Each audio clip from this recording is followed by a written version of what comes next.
I woke up one morning and it hit me. Everyone was gone. No cars honking, no chatter, just silence.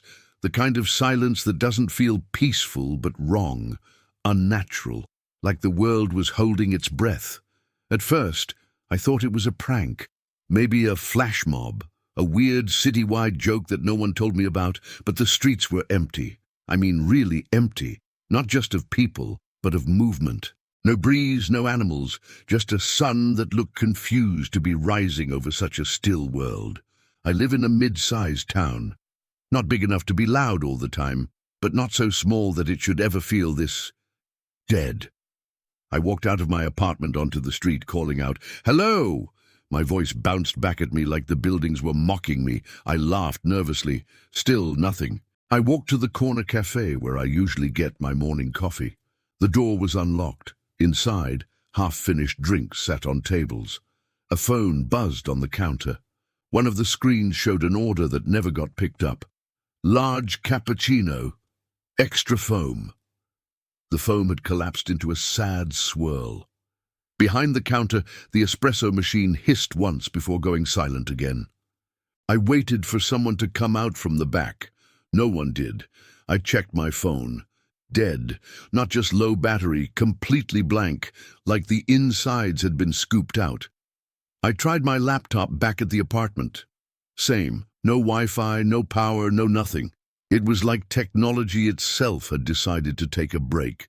By noon, I was panicking. I went door to door, knocked, shouted, kicked some of them open. No people. Some houses looked like they had just been left. Breakfast half-eaten, showers still steamy. One house had cartoons playing on a loop. The weirdest part? No signs of struggle, no blood, no broken windows, no toppled furniture. It was like everyone had just stopped existing. In the park, I found a half-eaten sandwich on a bench. Flies were already gathering. That did something to me. The idea that someone had been right here, maybe just minutes before I woke up, was terrifying. I checked the trash cans, the nearby walking trails, even climbed the jungle gym to get a better view. Still nothing. The squirrels were the only things that seemed alive. Even they looked jumpy, like they knew something was wrong. I made eye contact with one for a long time. We stared at each other like two survivors sizing each other up. Back at the grocery store, I broke in. I needed food. What was I supposed to do? Starve for the sake of politeness? The shelves were full. Cold food was still cold. Freezers still working. But the silence was so loud, I kept looking over my shoulder as I grabbed snacks and bottled water. I sat in aisle 3 and ate a bag of chips. They crunched too loudly. "This is insane," I whispered. The sound of my own voice scared me. That night, I tried to sleep. But the apartment was too quiet. No hum from the fridge, no neighbor's TV through the wall. I lay on the couch with a flashlight under my chin like a kid at a sleepover. Eventually, I started talking to myself, or rather to my reflection. I set up a mirror across from me and gave him a name, Paul.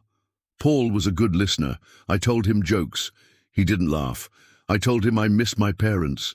He nodded like he understood. On day 3, I built a massive help sign out of rocks in the park. Took me hours.